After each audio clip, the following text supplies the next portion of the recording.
Hey guys, today we're gonna make some coffee. To do this coffee, we're gonna use a coffee maker. We're gonna use filter, coffee, water, creamer from Starbucks, and whipped cream. First, we're gonna put the filter inside the coffee maker. And then we're gonna add 4 spoons of coffee. 1, 2, 3, and 4. Now we're gonna add water.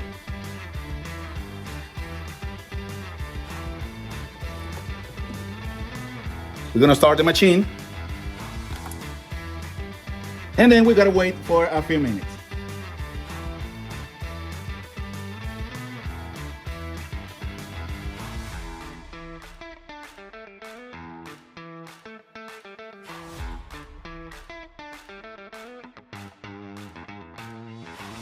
Okay, the coffee is ready. Now we gotta add some cream on the cup or in the cup.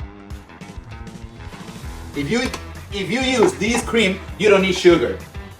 Now we just have to add some coffee, and then, woo, that smells good.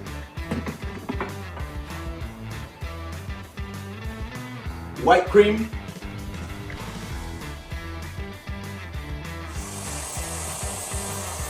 And this coffee is ready. Woo, the cream, that's good. See ya.